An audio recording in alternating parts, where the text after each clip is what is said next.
Like you have to grab these guys by the balls and keep them under control. and then smile and say, thank you for the tip. Thank you. Great. Thank so you were an expert ball grabber. So they hired you. Yes. Yep. Please report to Gate 47. Welcome to the Innsiders. My name is Sarah, and I have over a decade of experience in the hospitality industry, everything from budget motels to high-end boutiques. Each episode, me and my co-host Rob will bring you a detailed account from another insider from the hotel, hospitality, and tourism industries.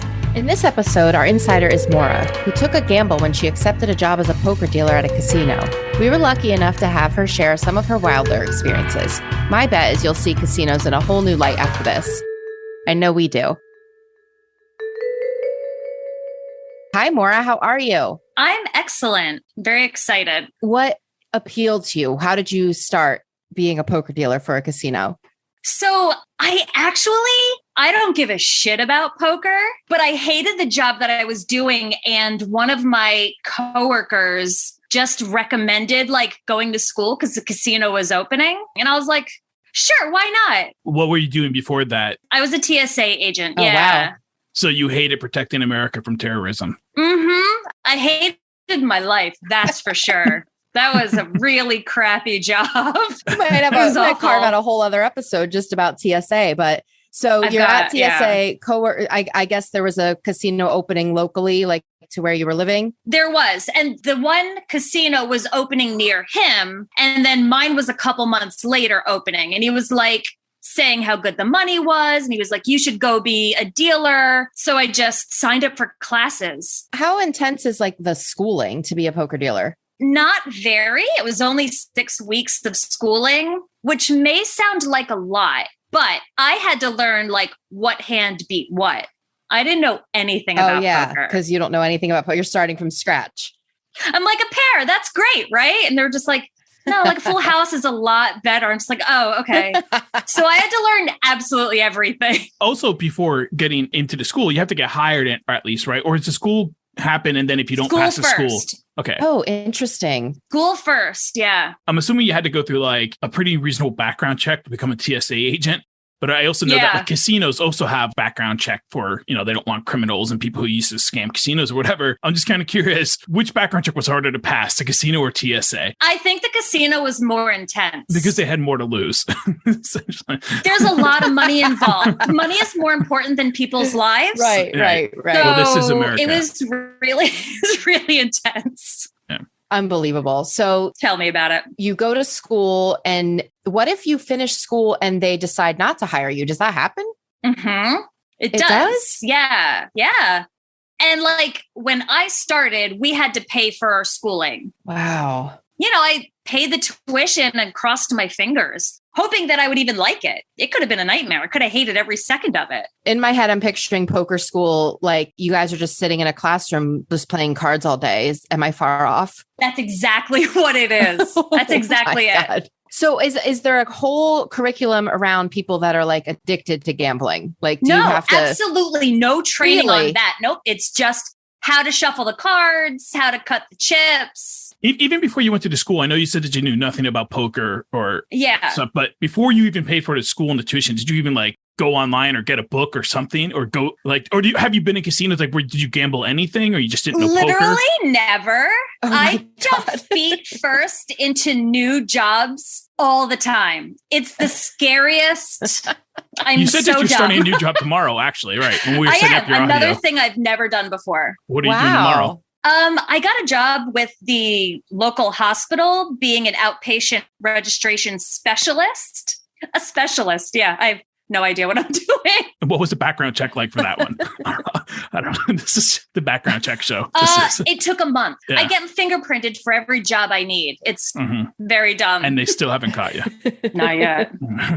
Even the few times I have gone to the casino, I don't go anywhere near the table games because it's intimidating, because I know as much as you did when you started your career there, Maura. I can't. So I don't know what I'm this isn't table doing. games. This is poker. Oh, my bad. Very different thing. Poker people don't talk to the table game people. Yeah, Sarah, you can actually just sign off. Maura and I'll just take this.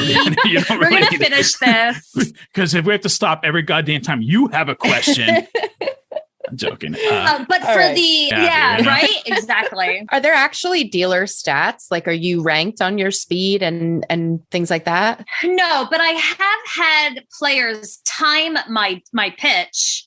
What? Which I only want them to do it if I'm not paying attention. Because if I know I'm being timed, I'm flipping a card, which is it's very intimidating. That's so rude. Like that, like in what it's other... only rude if you're slow. I liked it. I was proud. What other profession, like what other thing are you going to in timing someone? Like I'm at the grocery store and I'm timing the cashier. Like it's just how many items behavior. did that person scan in the last minute? 3? Holy oh my shit. God. And I have to say personally, and not just because you're a guest here, anybody listening, don't do that. It's a prick move. It's really a prick. Like you are an asshole if you're doing that. It made my fucking night. I got 20 cards out to 10 players in like 3.5 seconds. Wow. I like that fucking number. I liked that they timed me. That's impressive. That is impressive. But only because you were good at it, right? Anybody who wins a gold medal loves the rules of the game. You know what I mean? But, keep timing me. You know? Yeah. No, it was great. I'm sure you have stories after 9 years of being at the casino of people just flipping shit. And I want to hear about that. So like, I feel like it happens so many times that I don't have many stories because they all kind of just blend into one.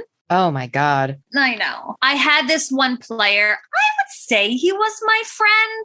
I don't think because you're getting regulars. You're getting regulars. Oh my God. Yeah, of course. They're coming in and they're asking about my children. They're asking about my and I'm talking to them about their. Oh, let me see your kid. Fuck. I hate when they show me pictures of their babies. I'm like, yeah, it's a fucking baby. Oh, that's a cute baby. Where's my dollar? That's cute baby. Now give me the money that should go to their college fund. Exactly. You're wasting all of their money. But there was this one guy and, the guy ended up losing the hand. He didn't have anything great. And then they got up at the table and called me the worst words you can call me. And I'm just and I think I said, are you fucking kidding me? Nice. And everybody at the table turned and was looking. And I was I had to compose myself. He walked away and I just have to deal the next hand as if that shit didn't just happen. Right. Just for the sake of the podcast, what exactly did he call you? I'm just kind of curious. The C word? Wow. He said the C word. He called you careless? That's unbelievable. So careless. I pushed that pot to the wrong. I was careless. How embarrassing. Well, for him and for you. For him. I don't know if I was embarrassed because as a poker dealer, you cannot get embarrassed about shit. True. You have to be one of the guys. Yeah. So I'm sure you've seen some drunken shenanigans. What kind of things have happened with people consuming too much alcohol at the casino? That's also a real constant, and it all blends in with each other. Can I just tell you my least favorite thing about the poker players? Absolutely. Please. When they fall asleep at the fucking table. What? Who does that? More people than I want to tell you. Even with your fast dealing, they still fell asleep. You couldn't go home. There was this one guy. So as a dealer, you sit in the middle of the table with everybody going around you. But the people right across from you are within kicking distance, let's say. But there was this one guy who always kicked his feet out as far as he could under the table, but also always fell asleep. And he wasn't a great tipper. So he's got a lot of things going in the wrong direction. Yeah, just overall bad. Overall, not interested. And he was also a loudmouth and just, oh God, everybody knew his name. And it was Wayne. Was it fucking Wayne? I bet it was Wayne. Very possible. So because if somebody's sleeping, I'm not going to give you cards because I'm just going to have to wake you up. Yeah. So I give him cards because he fucking wants them and he's sleeping. And every time it's his turn, I would kick him. Nice. Hard. Hard. And every way he would flick me $1 just for waking him up. Oh, sweet. But he wouldn't tip me if he won the hand. Oh, what the? Yeah. So I bet they don't tell you in school that you have to kick people under the table. So no, but I was warned in school, I was warned about players going to the bathroom in their pants because I don't want to get up from the game. Mm-hmm. What? Mm-hmm. Mm-hmm. I've seen it. What? Happen. Yeah. I've seen people wet themselves at the table. Yeah. I haven't seen it, but I was warned. So like, thankfully. Oh my God. I was mentally prepared for that. I've seen the pant wedding once, and I saw one guy, he went and had a surgery, and he had like a, what do you call it? A colostomy bag? The bag. Yeah. And like, it's like, dude, it wasn't like a permanent thing. It was just like 2 weeks. It's like, you can't just sit at home for 2 weeks. And no, he like gotta be went to the poker room and was like, and then he was like walking around and like fell off, and he's just like dragging it behind him on the floor of the poker room and stuff. Like it's a bag of piss. And you're just like, dude, come on. You got to be here for this 1-3 game like that. Exactly. You know what I mean? It's not even. You don't need the social interaction that bad. Stay home. The one thing that I really hate, other than people sleeping, is when players would ask me for money. Wow. Like during the game. Wow. Hey, can you like Zelle me $100? Wow. Ew. Oh, are you kidding me? Go home. Is that against the rules? Like you couldn't, as a dealer, give them money, right? I'm sure that's against some sort of rules. So I want to say yes, it's got to be. Right. It's got to be illegal for the dealers to do it to the people at that casino, because then it becomes a vested interest for them to push the pot or because whatever it is, that was a forward motion, that's a fold, whatever. True. And just to make sure that the other person owes you money gets that money to you. You know what I mean? I wasn't good enough at the game to be able to read any of that. The dealer's better off just stealing from the pot. And for our next question, Maura. Let's do that one. Uh-huh. How much money did you end up stealing from the pot? So much. So like, let's say an average day is like $200. $200 that you stole. No. So $200 in white chips in an 8-hour shift is like a pretty good day. And like you cash out at a window, they count our money. It's not like we're counting our own stuff. Like we get a paycheck. So somebody's like checking everything we do. And there was this one guy who like, we're all in line and we all have about $200 in white chips in our box. And his box would have like white and then like filled with red and green chips. And we were like, you're not that good of a dealer and your personality's not that fucking great. Where are you getting all of this money? It doesn't make sense. If everybody else is making this, how are you breaking $350? Right. That's so stupid. He didn't last long. What was your biggest tip from someone? For a random game, maybe it was $100 that I felt it in my heart. I was like, oh my God, this is like, are you sure? Like talking to the guy. And he was like, yeah, just drop it.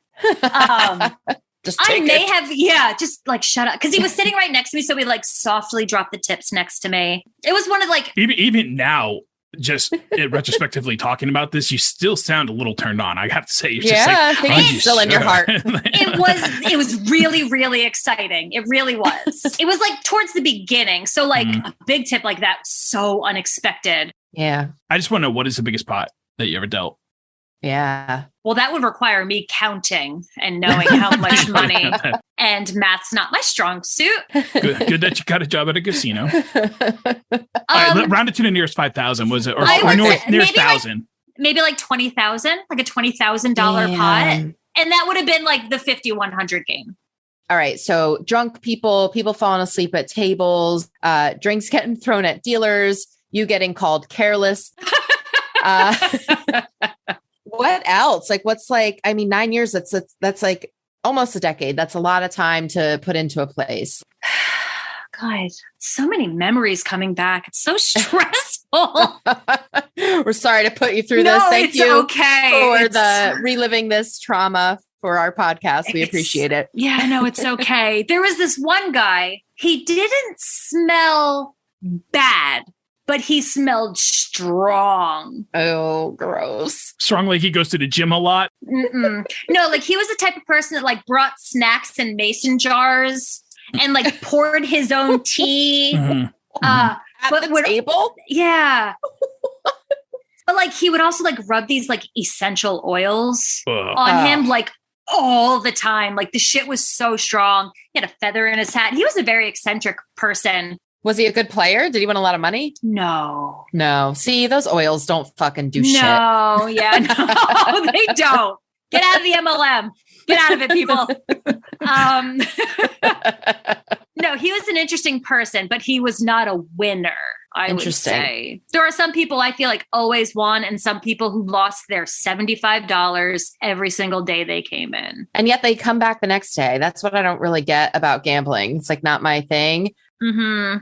You know, once I lose money once, I'm like, I'm not going to do that again. And like 20 is my limit. Like, I don't want to throw away more than 20. Right. Like 3 coffees, like that's what I'm willing to spare. Yeah, I can risk that. That's about it. But anything more. And if you are a person out there who does have like a gambling problem, there are, 1-800-GAMBLER and stuff. There's a lot of resources. I've seen some very scary things where people absolutely needed help and did not seek it. And it was life-changing. For absolutely everybody involved. It was lots of horrible things have happened till I didn't love the job. There's cameras all over the place, every inch of casinos. What's like some of the craziest stuff that's been captured on security cameras? There were lots of stories about people killing the local wildlife. What? Why? What? Well, first of all, what constitutes local wildlife, and how did they manage to kill? Like, it would all be done outside. I would hope it would be done outside. I didn't think they're killing wildlife.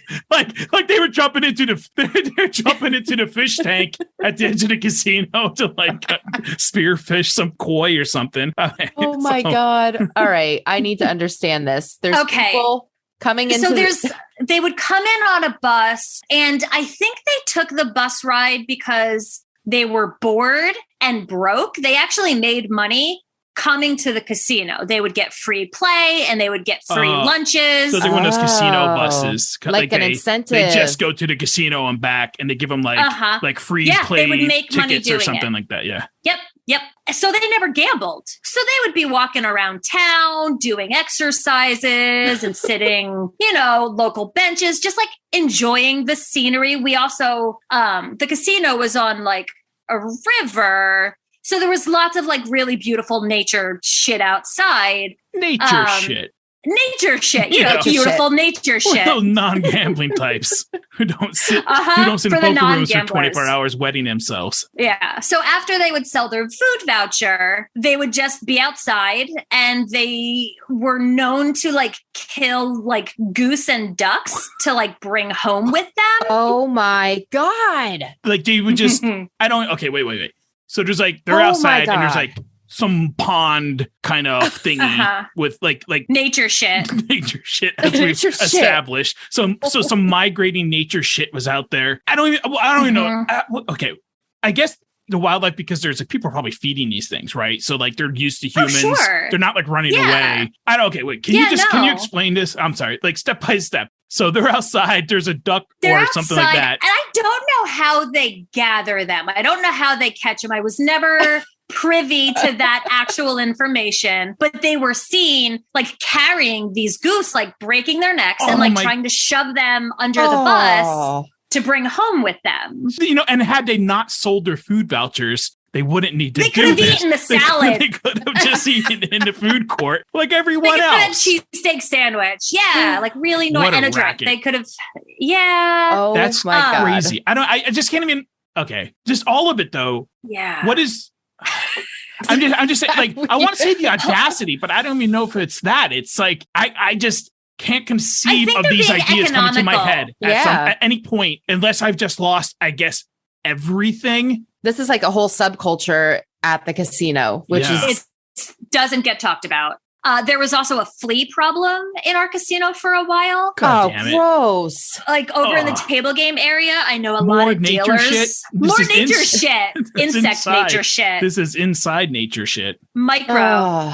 So like a lot of dealers were wearing flea collars around their ankles. That's insane. If you have a job that's not at like, you're not at a kennel or something like that, right? You're not a veterinarian. You're not at a kennel, and you're wearing flea collars. Did you wear a flea collar to work? They were not in the poker room. But imagine how hard it is to control fleas with carpet. Not even the fleas would deal with the poker degenerates. They were like, no thanks. Those guys have too much of a habit of pissing themselves. Those not legs worth the aren't risk. fresh enough. Let's go find ourselves a Goose. Here. I need a fresher ankle. Yeah. Dude, that's insane though. That flea, and the thing is, they came in on people. So there's like flea infested people. Right. You're not allowed to have pets in there. Okay. So the casino has fleas. The people working there are literally wearing flea collars. Were they provided by the casino, or did you have to pay for your own flea collar? You had to supply your own flea collar. Oh, wow. It was a really unfortunate span of time. And it was a while. I remember people complaining about it for quite some time. Like, imagine if a customer who doesn't have pets or anything, hasn't been around pets. The only place to go is like work. And then they went on a weekend trip to this casino and they come home with fleas. If they are thinking that they got it from the casino, that's going to be a bad review. One star. I got flea bites at the casino.